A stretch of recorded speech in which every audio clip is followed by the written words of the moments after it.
लिए धर्म स्वरूप पूरे समाज, भक्ति स्वरूपा मातृशक्ति प्यारी बहन, प्रातः काल की शुभ वेला में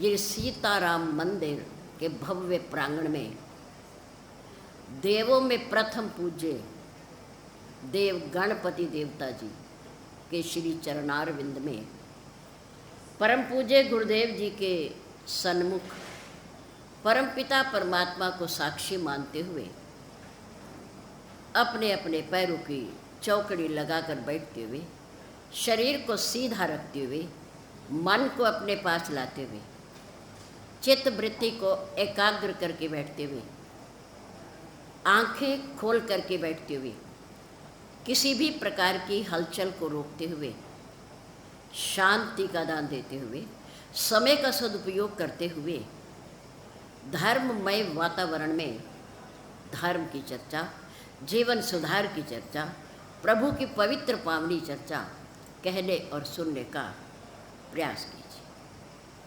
धन्यवाद। आज उस कड़ी का विश्राम दिवस है जो यहाँ की सम्मानित सभा के माध्यम से, उनकी प्रेरणा से और आप लोगों के सहयोग से 7 दिन के लिए प्रारंभ की गई है। विश्राम दिवस में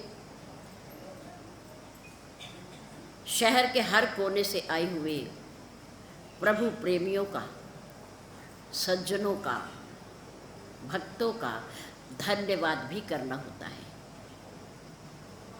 उनकी सेवा के लिए,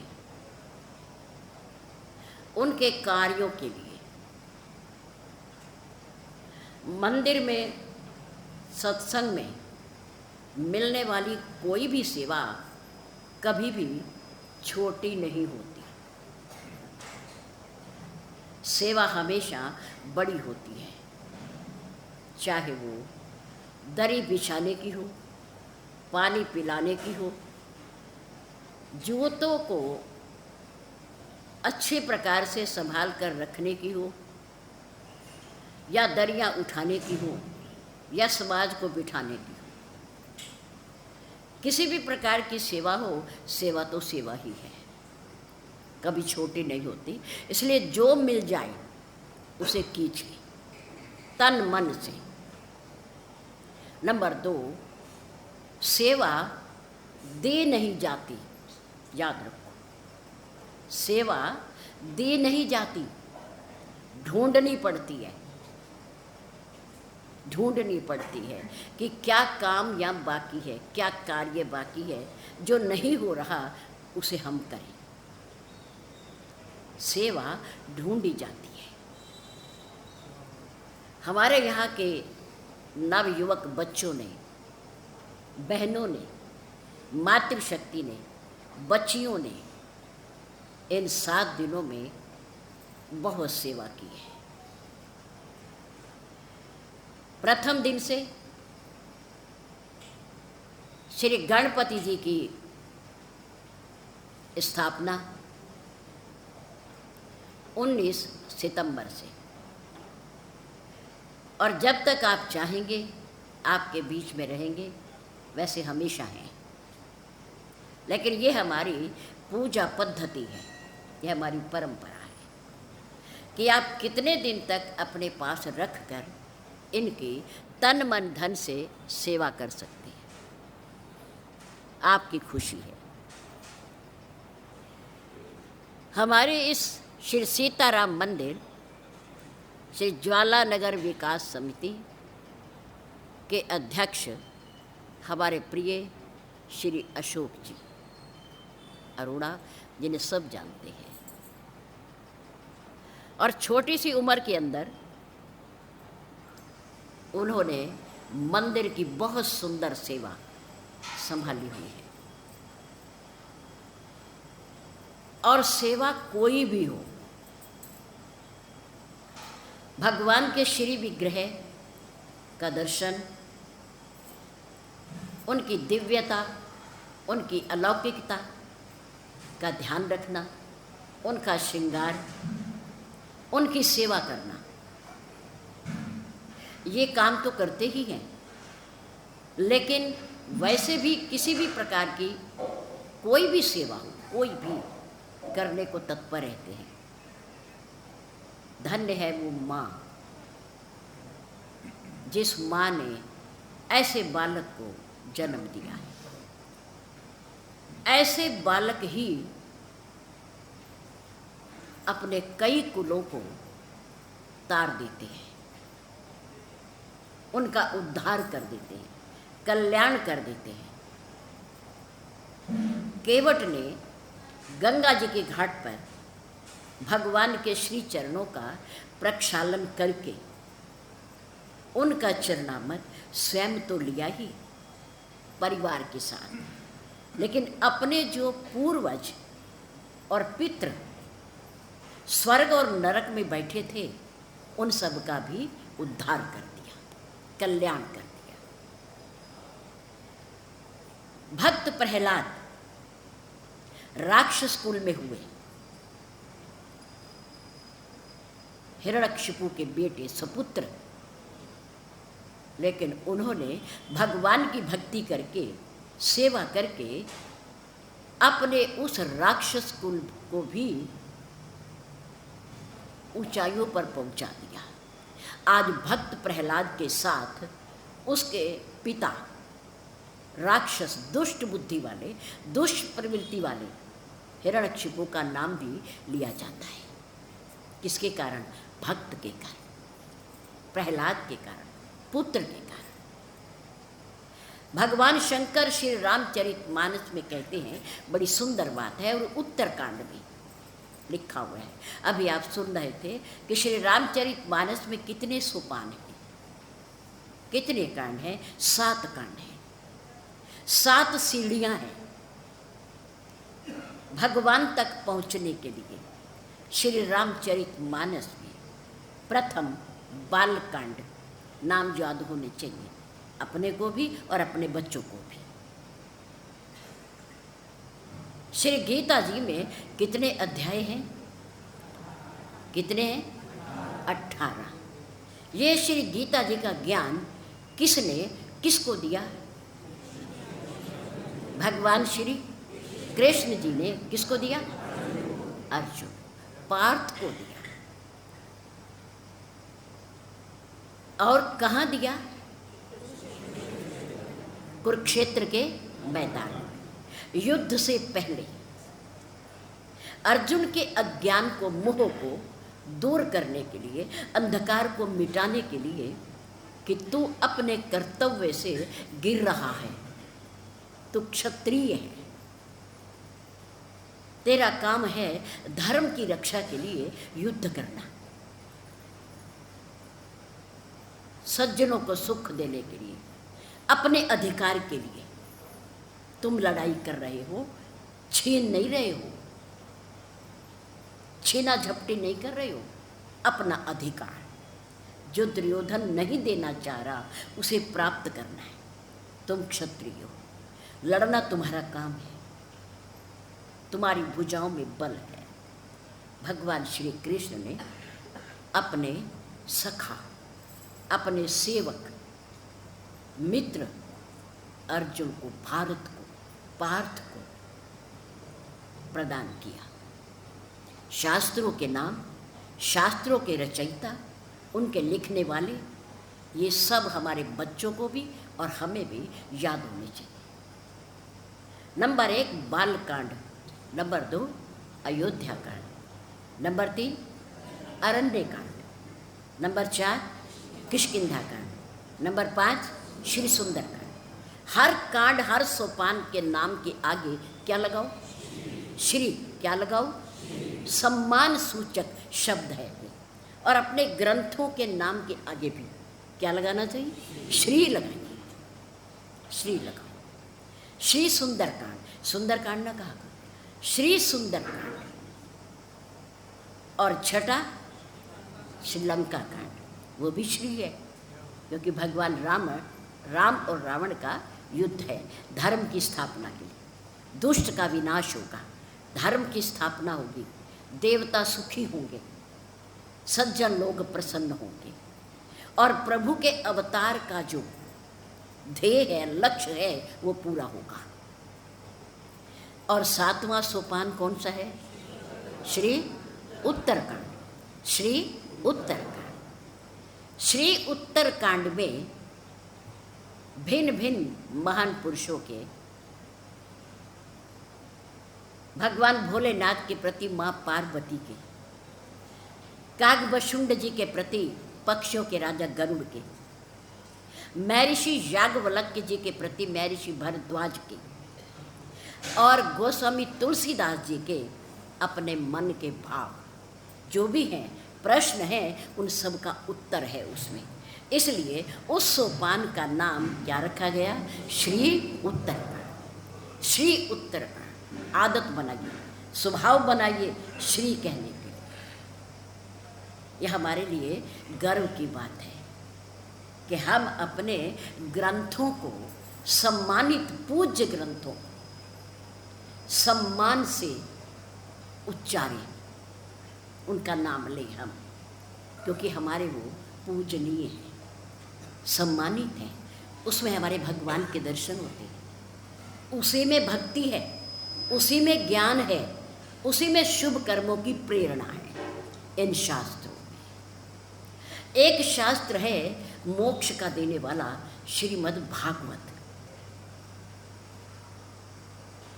उसमें उनके रचयिता और लेखक कौन है? महर्षि वेद व्यास जी। महर्षि वेद व्यास जी, जिन्होंने 18 पुराण लिखे, 18 कई शास्त्र लिखे, श्रीमद् भागवत भी लिखे। ये हमारे धर्म का ज्ञान है, ये सबको होना चाहिए। घर में जब भी आपके बच्चे आपके पास बैठे तो उन्हें ये ज्ञान दिया करें, आप पूछा करें। धर्म से संबंधित प्रश्न पूछिए, देवी देवताओं से संबंधित प्रश्न पूछिए, उनका ज्ञान बढ़ेगा, धर्म के प्रति रुचि पैदा होगी, रुचि, प्रेम पैदा होगा। तो हमारे प्रिय श्री अशोक जी अपनी सभा के प्रधान हैं, और अगर कहीं गंदगी है तो वो झाड़ू उठा करके झाड़ू भी दे देते हैं, सफाई कर देते हैं, दरी भी बिछा देते हैं, दरियाँ उठा भी देते हैं। यानी कुछ भी सेवा का उन्हें अभिमान नहीं है कि मैं क्या कर रहा हूँ, पद का कोई अभिमान नहीं, लेकिन एक सेवक। भगवान शंकर ने माँ पार्वती से कहा, सो कुल धन्य उमा सुन। ए प्रिया पार्वती, उत्तरकांड की बात है, आप पढ़ लेना। सो कुल धन्य उमा सुन, जगत पूज्य सुपुनीत। मैंने पवित्र है, दुनिया वालों के द्वारा, संसार के द्वारा पूजनीय है वो कुल, वो वंश। कौन सा वंश, कौन सा कुल पूजा के योग्य है? श्री रघुबीर परायण, भगवान के श्री चरणों से प्रेम करने वाला भक्त, सेवक, अनुरागी। कोई एक भी जिस कुल में पैदा हो जाता है वो कुल पूजा के योग्य है, सम्मान के योग्य है और पवित्र है। सो कुल धन्य उमा सुन, वो धन्यवाद का पात्र है। पूज्य सुपुनीत श्री रघुबीर परायण, जेहि नर उपज विनीत। नम्रतापूर्ण आने जाने वालों की सेवा, साधु संतों की सेवा, गुरुजनों की सेवा, मंदिर की कोई भी सेवा नम्र भाव से, अहंकार रहित होकर करता है, उस कुल को, उस वंश को भोलेनाथ जी ने धन्यवाद कहा है। पवित्र कहा है और पूजनीय कहा। धन्यवाद का पात्र है हमारा वो परिवार जिसमें ऐसे बालक होते हैं, युवा बच्चे होते हैं या बच्चियां होती हैं। धन्यवाद हमारे प्रिय श्री राजेंद्र जी खुराना, बहुत सेवा भाव रखते हैं, खड़े होकर के तन मन धन से सेवा उनका अपना निजी कर्म है। हम उनका भी धन्यवाद करते हैं। हमारे प्रिय श्री संजय जी रसवंत जो अभी खड़े होकर के प्रश्न भी पूछ रहे थे, उनका भी हम धन्यवाद करते हैं।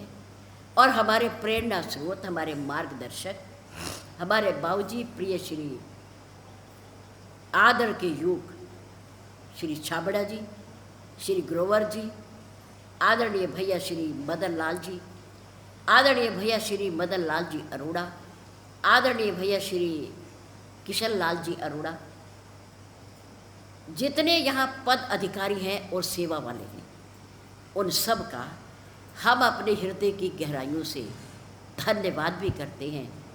उनके लिए मंगल कामना भी करते हैं। उनके दीर्घ आयु के लिए, स्वास्थ्य के लिए अपने गुरुदेव से और परमात्मा से प्रार्थना भी करते हैं। अपने सहारनपुर शहर के हर कॉलोनी से आने वाले प्रभु भक्त सेवक जो जिस भावना को लेकर के आया, हम उन सब का धन्यवाद करते हैं। जिन बच्चों ने जूतों की सेवा की, जिन बच्चों ने जल पिलाने की सेवा की, जिन बच्चों ने दरिया बिछाने की सेवा की, हम उनका भी धन्यवाद करते हैं। मंच के माध्यम से हमारे प्रिय श्री राजीव जी ने हमारे समाज को सुंदर और सभ्य शब्दों से संबोधित किया, हम उनका भी धन्यवाद करते हैं। ध्वनि प्रसारण यंत्र पर बैठकर जिस बालक ने सेवा की है 7 दिन तक, हम उनका भी धन्यवाद करते हैं। आप सभी प्रभु के चरणारविंद अनुरागी हो, प्रेमी हो।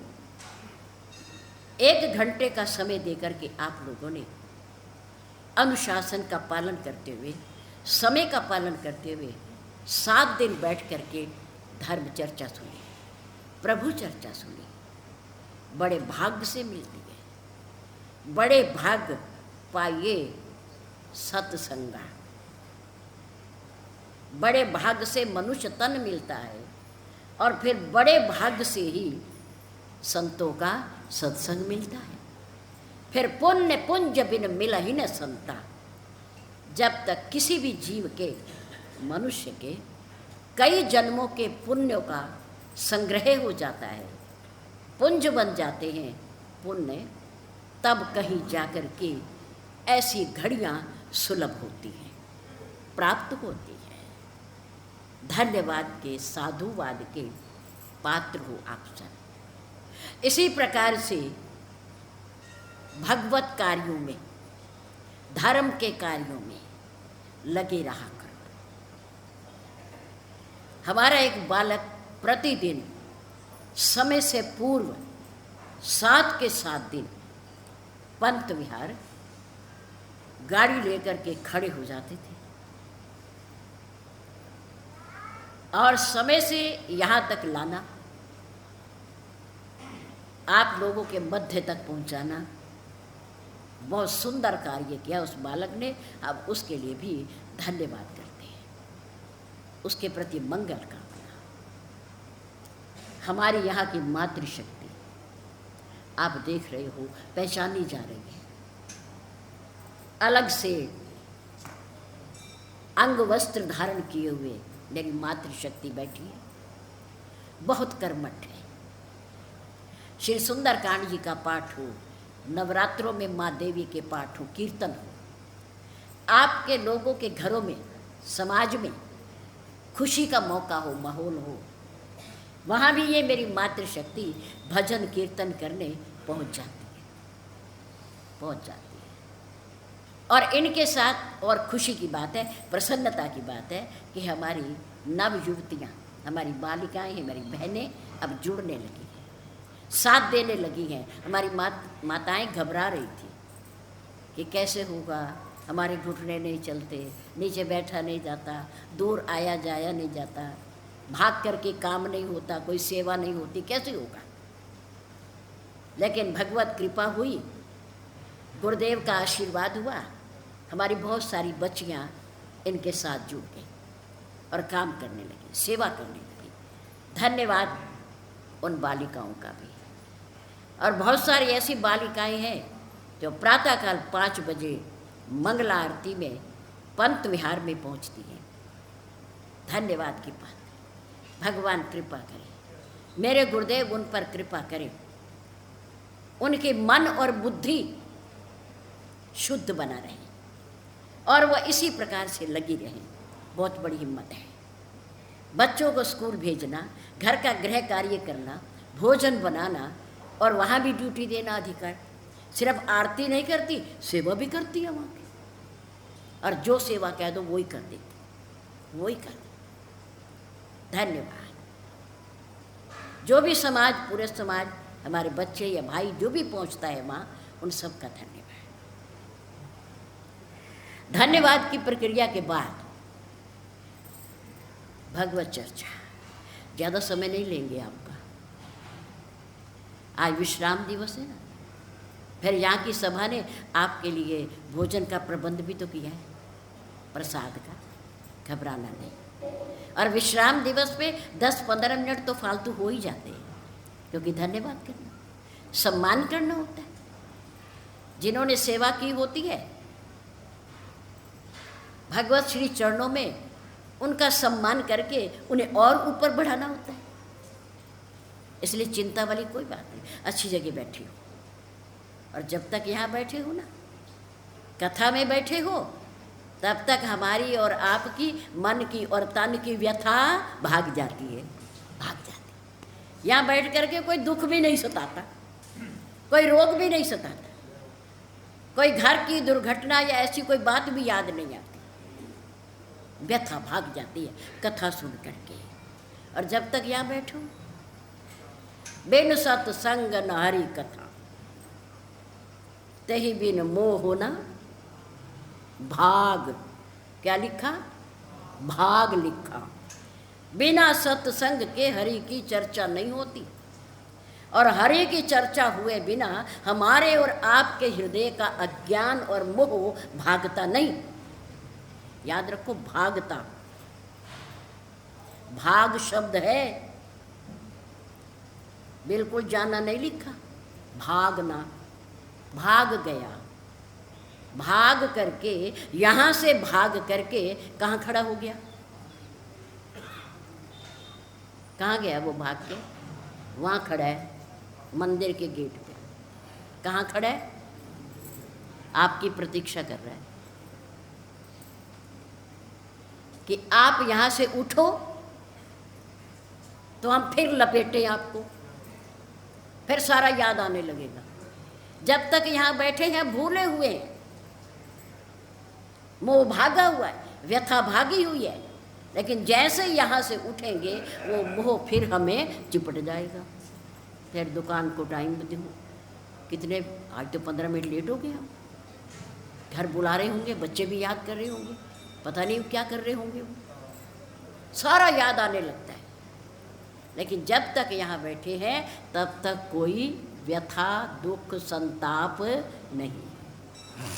इसलिए यहाँ बैठ करके मन को ना बाहर ना भेजा करो। बिन सत्संग न हरि कथा, तेहि बिन मोह न भाग, और मोह गए बिन राम पद। याद रखो ये भी, होई न दृढ़ अनुराग।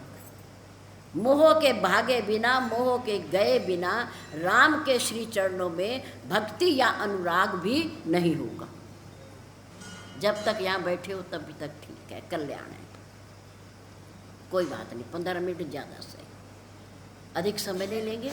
जो प्रकरण चल रहा है उसको विश्राम देंगे। अच्छा, क्या प्रसंग चल रहा है हमारा?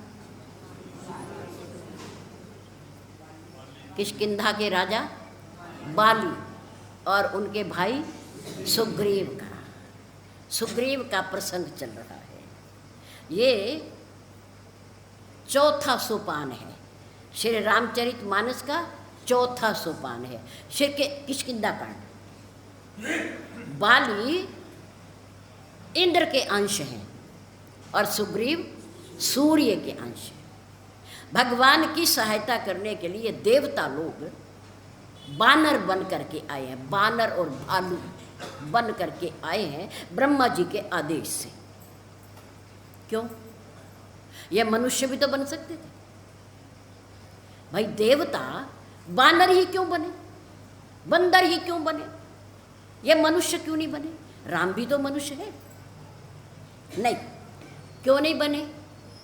क्योंकि रावण ने बड़ी भारी तपस्या करके, भक्ति करके, यज्ञ करके देवताओं को प्रसन्न किया, खुश किया, और उन्होंने तपस्या के बदले रावण को वरदान दिए, वरदान दिए। क्यों दिए? वो तो दुष्ट है, उसकी भावना अच्छी नहीं है, काम अच्छे कर रहा है लेकिन उसकी डिमांड अच्छी नहीं है, भावना अच्छी नहीं है, कर्म अच्छे नहीं है उसके। उसके कर्म है दूसरों को दुख देना, दूसरों को सताना, दूसरों से छीना झपटी करना, बिना कारण, बिना कारण।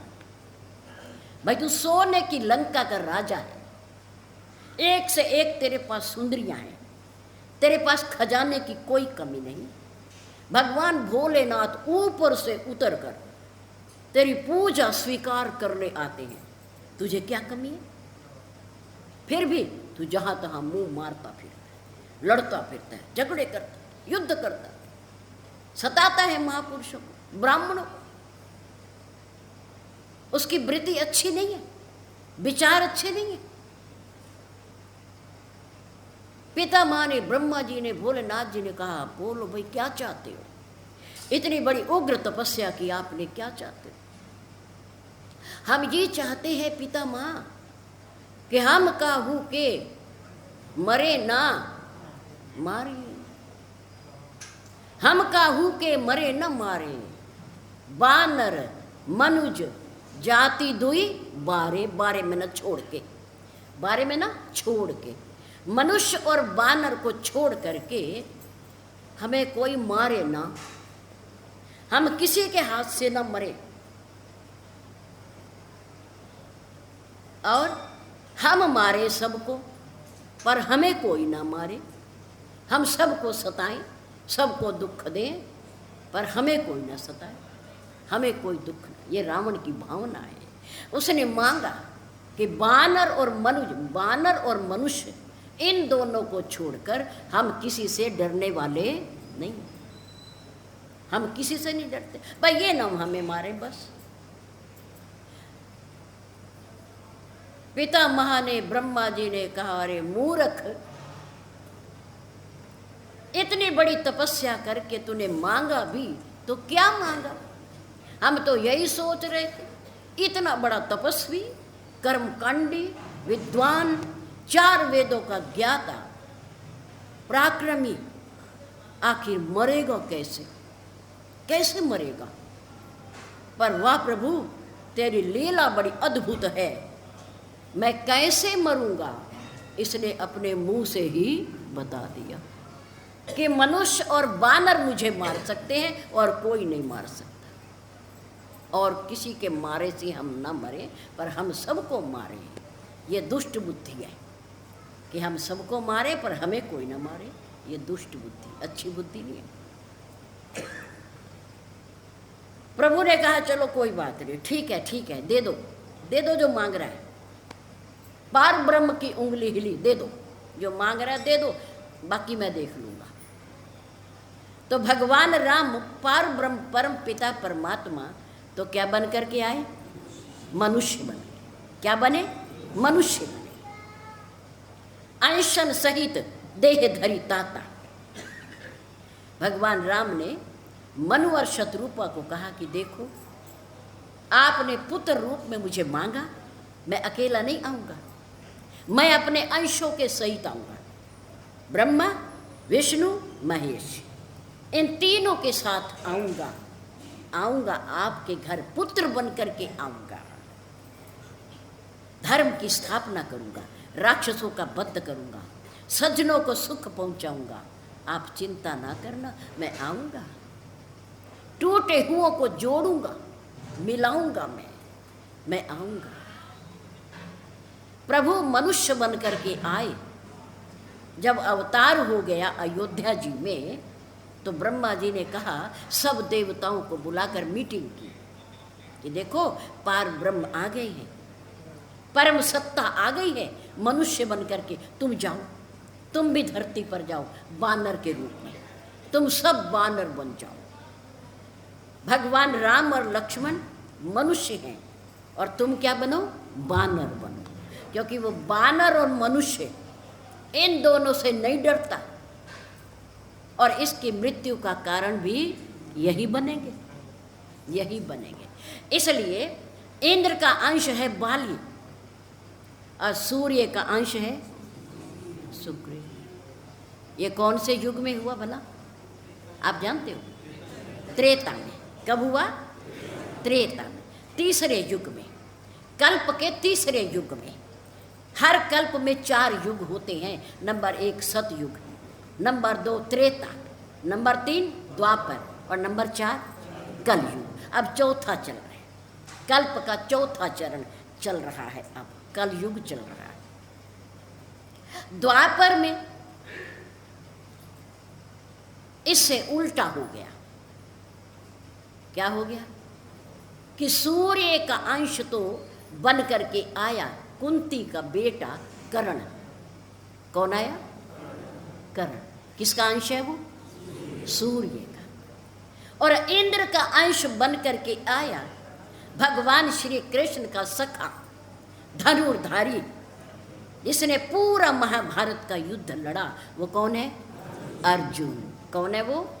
या परिवर्तित हो गया या उलट हो गया। सूर्य का अंश बन के आया कर्ण, सूर्य पुत्र है वो, सूत पुत्र नहीं है। कौन है वो? सूर्य पुत्र है। और अर्जुन बन करके आया इंद्र का, इंद्र का अंश है। माँ कुंती ने देवताओं का आवाहन किया, आवाहन आमंत्रित किए, और उनकी कृपा से उन्हें ये 5 पुत्र प्राप्त हुए। छठ है कर्ण,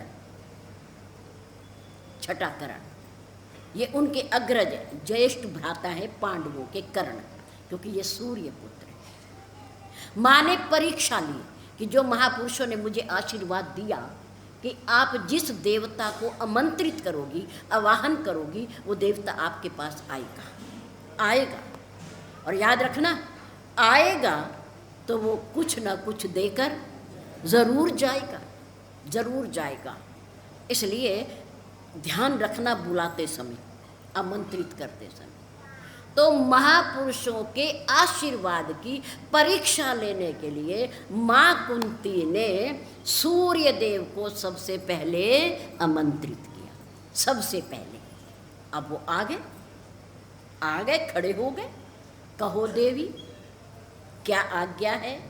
बस कुछ नहीं, मैंने ऐसे ही महापुरुषों के आशीर्वाद की परीक्षा लेने के लिए, देखने के लिए कि सत्य है या असत्य है, आगे भी मैं ये काम कर सकती हूँ या नहीं कर सकती। और ये कुंवारेपन की बात है। कब की है ये? कुंवारेपन की। शादी नहीं हुई थी अभी, कि कभी ज़रूरत पड़ी, कभी आवश्यकता पड़ी तो आप लोग, देवता लोग मेरे पास आएंगे, मेरे बुलाने पर। परीक्षा थी, लेकिन सूर्य देव आ गए। डर गई माँ कुंती, डर गई कि ये क्या हो गया, अब आए हैं तो मुझे कुछ देकर जाएंगे, और मैं तो अभी अविवाहित हूँ, मेरी शादी भी नहीं हुई, मैं क्या करूँ? सूर्य देव ने कहा, कहो देवी। घबरा कर कहा, कुछ नहीं, मैंने तो वैसे ही परीक्षा ली है। क्या नहीं, अब हम आए हैं तो हम देकर ज़रूर जाएंगे। तो उन्होंने ये अपना अंश कर्ण के रूप में उन्हें प्रदान किया, जिसका माँ कुंती ने संसार के अपमान से बचने के लिए इसका त्याग कर दिया। और राजा धृतराष्ट्र के कुरु वंश में शांतनु के राज्य में एक सूत रथ चलाने वाला, उसने बच्चे को तालाब के किनारे पर पड़ा देखा। बच्चा तेजवान, उसके मस्तक पर सूर्य का चिन्ह, सूरज का चिन्ह, क्योंकि वो सूर्य का अंश है। उस बालक को उठा लिया, बड़ा प्रकाश युक्त उठा लिया और उसका लालन पालन करने लगे। बालक बड़ा होने लगा, कुंती का विवाह हो गया पांडु के साथ। पांडु के कोई संतान नहीं हुई। जितनी 5 संतान हुई, 3 माँ कुंती की, 2 माद्री की। पांडु की 2 पत्नियां थी, एक माँ कुंती और एक माद्री। 3 धर्मराज, युधिष्ठिर, भीम और अर्जुन। ये किसके हैं? इनकी माँ कौन है? कुंती माँ है इनकी। और 2 संतान नकुल और सहदेव किसकी है? माँ माद्री की, उनकी संतान है। तो यहाँ द्वापर में आकर के त्रेता में सूर्य के अंश ने इंद्र के अंश बाली का वध करवाया, वध करवाया। ठीक से समझना। लेकिन द्वापर में आकर के महाभारत के युद्ध में इंद्र के अंश ने, कौन है वो?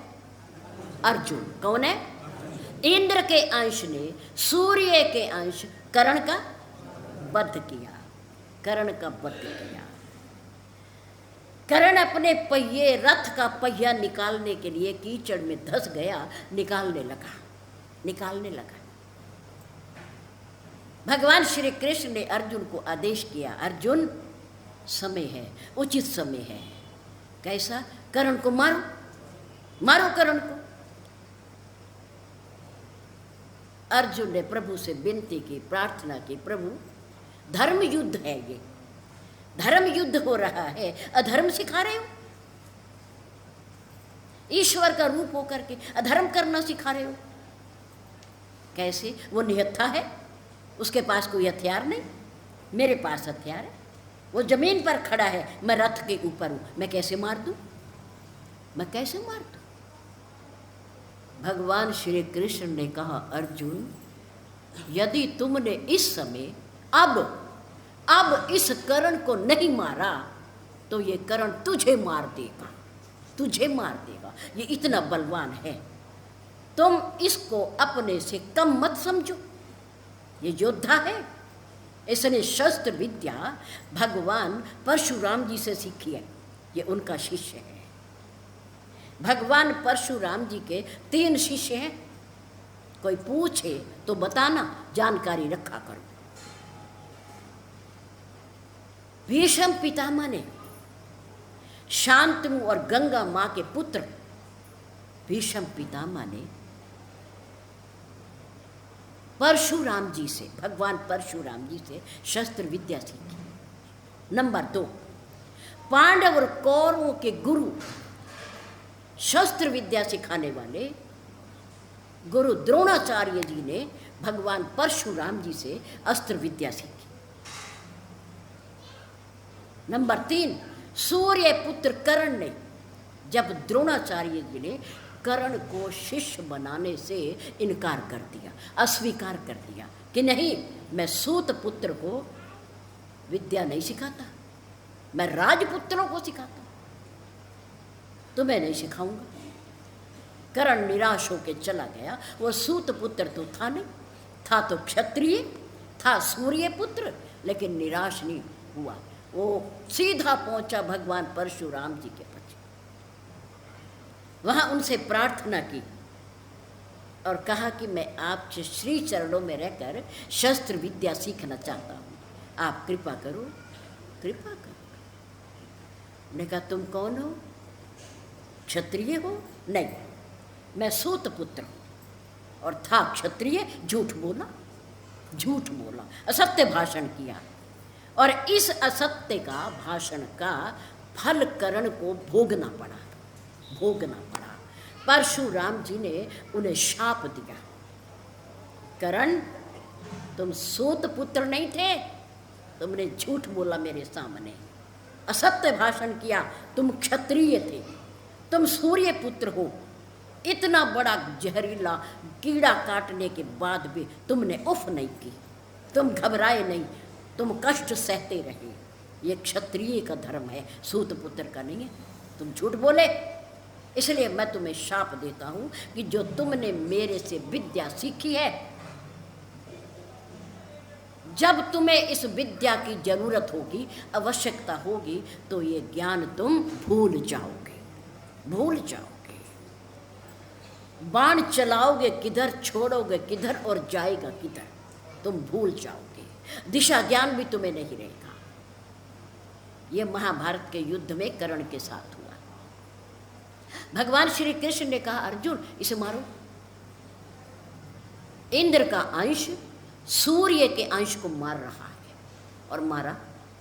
अर्जुन ने कर्ण को मारा, सूर्य पुत्र को मारा। त्रेता में सूर्य पुत्र ने इंद्र के पुत्र को मरवाया। उल्टा हो गया। यहाँ कहने का अर्थ ये है कि कोई भी हो, हर किसी को, बड़ी से बड़ी शक्ति को, विभूति को, हस्ती को अपने कर्मों का फल जरूर भोगना पड़ता है। चाहे वो सूर्य का अंश हो, चाहे वो इंद्र का अंश हो, चाहे वो पवन का अंश हो, कोई भी हो, अपने कर्मों का फल तो भोगना ही पड़ेगा, भोगना पड़ेगा। इन दोनों ने भोगा। आपने देखा कि दोनों भाई, दोनों देवता के अंश, पर क्या गति हुई, क्या गति हुई।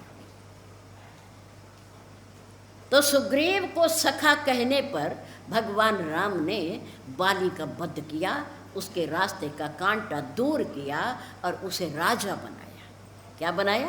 राजा। बाली के सामने जब भगवान राम आए तो वो दर्शन करके गदगद हो गया। मन के अंदर तो प्रेम है, प्रीति है, अनुराग है, पर वाणी पर कठोर वचन है। मैं बैरी सुग्रीव प्यारा, कारण कवन नाथ मोई मारा।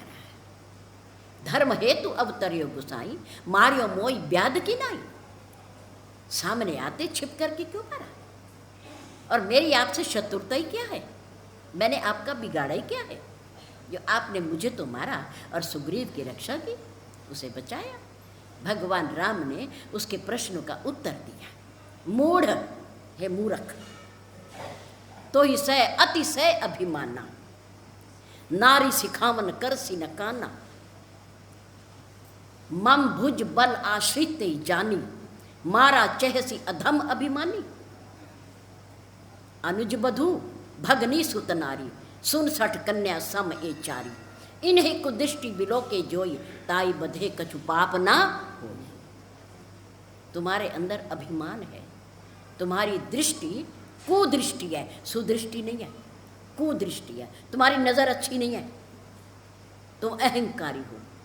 धर्म पत्नी की बात को तुमने अनसुना कर दिया। वो मेरा परिचय दे रही थी, तुमने सुन करके भी अनसुना कर दिया, अनदेखा कर दिया। और मैंने सुग्रीव के गले में माला पहनाकर भेजा, अपनी निशानी देकर भेजा, फिर भी तुम उससे युद्ध कर रहे हो, उसे मार रहे हो। भगवान राम ने उसके प्रश्नों का उत्तर दिया। भगवान ने कहा, मेरी तेरे से कोई शत्रुता नहीं, मैं तुम्हारे अभिमान को मिटाना चाहता था, वो अब मिट गया। अगर अब तुम चाहो तो अचल करूं तन राखो प्राणा। बाली कहा सुन कृपा निधाना, जन्म जन्म मुनि यतन कराही, अंत राम कहीं आवत नाही। प्रभु मम लोचन गोचर सोई आवा, बहुरी की प्रभु आस बन ही बनावा।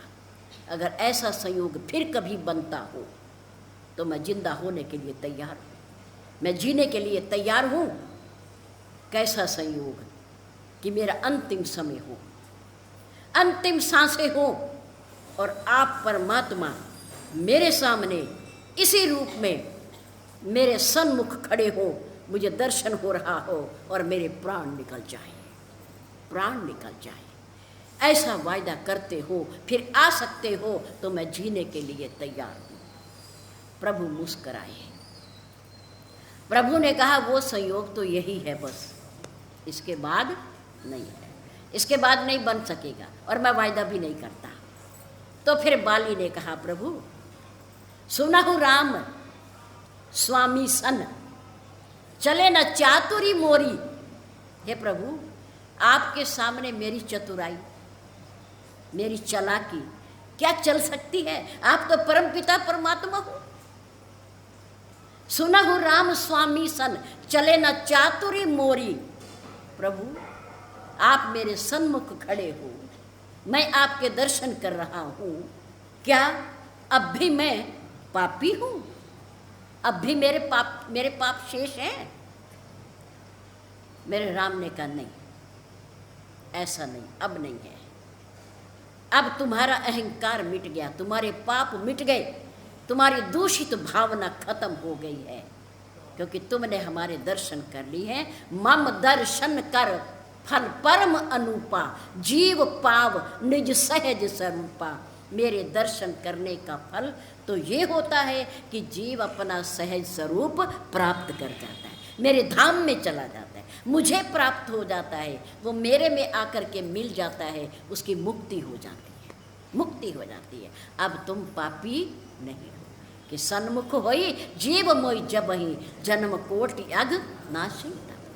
मेरे सन्मुख आते ही पापी से पापी जीव के भी पाप खत्म हो जाते हैं, जलकर भस्म हो जाते हैं, पाप रह ही नहीं सकते। और जो पापी होता है उसको मेरा दर्शन हो ही नहीं सकता, हो ही नहीं सकता। सुनहु राम स्वामी सन, चले न चातुरी मुँह। प्रभु, आप मेरे सन्मुख हो, अब मैं पापी नहीं हूँ, अब मैं आपका दास हूँ, आपका दास, आपका शिष्य, आपका भक्त हूँ, मुझे स्वीकार करो, स्वीकार करो। प्रभु राम ने बाली को चतुर्भुज रूप दे करके अपने धाम में भेज दिया, क्योंकि वो सूर्य का अंश है, वो बुरा नहीं था, वो देवता का अंश है, देव अंश है, लेकिन यहाँ धरती पर आकर के उसके अंदर अभिमान का एक अवगुण आ गया था, आ गया था वीरता के कारण, क्योंकि वो किसी के आगे हारा नहीं, सबको उसने हराया, जीता, वो नहीं हारा, इसलिए उसके अंदर अभिमान आता चला गया। उस अभिमान को मेरे राम ने मिटा दिया, बाण चलाकर उसे मुक्त कर दिया। ये है भक्त और भगवान की वार्ता, भक्त और भगवान की वार्ता, जो उनके सामने अपना दिल खोल देता है, सरल भाव से, सरल स्वभाव न मन कुटलाई, यथा लाभ संतोष सदाई। ऐसे भक्त के भगवान बस में रहते हैं, बस में रहते हैं, वो जहाँ चाहते हैं वहीं दर्शन कर लेते हैं। जय श्री राम, जय श्री राम। परमात्मा के श्री चरणों में अनुराग, क्या करना है? अनुराग। अनुराग का क्या अर्थ है? प्रेम। निष्कपट मन से चतुराई छोड़कर, कपट छोड़कर, विकारों का त्याग करके भगवान के श्री चरणों में जो प्रेम कर लेता है, प्यार कर लेता है, भले ही उसके पास कुछ ना हो, कुछ ना हो, दुनिया के साधन ना हो, बस एक उनके प्रति प्रेम हो, इसी से परमात्मा रीझ जाता है, प्रसन्न हो जाता है, खुश हो जाता है। वाल्मीकि जी ने कहा, काम क्रोध मद मान न मोहा, लोभ न क्षोभ राग नहीं द्रोहा, दिन के कपट दंभ नहीं माया, दिन के हृदय बसो रघुराया। परमात्मा उसके भक्त के हृदय को अपना घर बना लेते हैं, अपना घर बना लेते हैं। जिनहि न चाहिए कबहु कछु, तुम सन सहज स्नेह, तिनके मन मंदिर बसो, सो राउर निज गेह। वो भगवान का अपना घर है, अपना प्राइवेट घर है। जब उन्हें विश्राम की आवश्यकता होती है, वो ऐसे भक्त के हृदय में जाकर के बैठ जाते हैं, बैठ जाते हैं। भगवान के सिवा किसी को न मांगा करो, किसी को न मांगो। हाथी के पैर में सबके पैर, और एक नोट में, रुपए के नोट में सारी रेजगारी। आपको 10 पैसे, 20 पैसे, 8 आने, 4 आने चाहिए, नोट भुना लो, नोट भुना लो, सारी रोजगारी आ जाएगी। दुनिया में सबसे बड़ा पैर हाथी का पैर है, बाकी सबके पैर छोटे, सबके पैर छोटे। हाथी के पैर में सबका पैर। 1 रुपए के नोट में सारी रोजगारी। परम पिता परमात्मा के श्री चरणों में सारी दुनिया, सारी दुनिया, क्योंकि वो दुनिया का मालिक है, सब उसी के हैं, सब उसी के हैं। ये धारणा अपने मन में दृढ़ करें तो परमात्मा हमसे दूर नहीं है। दूर हमने कर रखा है, पर वो दूर हरि व्यापक, सर्वत्र समाना, प्रेम से प्रकट हो ही है। जंगल में कर लो, घर में कर लो, मंदिर में कर लो, पहाड़ पे कर लो, कहीं पे कर लो, वो आपके साथ है। प्रकट आपने करना है, साक्षात्कार आपने करना है, वो हमसे हमारे पास है। और याद रखो, सबसे नजदीक वस्तु मनुष्य के कौन है? कौन है? परमपिता और सद्गुरुदेव। ये साथ नहीं छोड़ते जीव का, जीव साथ छोड़ता है इनका, पर ये जीव का साथ नहीं छोड़ते, इसलिए इन्हें अपने साथ रखो। पापों से बचेंगे, बुराइयों से बचेंगे, बुरे कर्मों से बचेंगे अगर ये साथ रहेंगे। इनका भय माना करो, डर माना करो कि गुरु जी देख रहे हैं, प्रभु देख रहे हैं, ईश्वर देख रहा है, तो बुराइयों से अपने आप बच जाए। बहुत बहुत धन्यवाद। श्री सद्गुरु।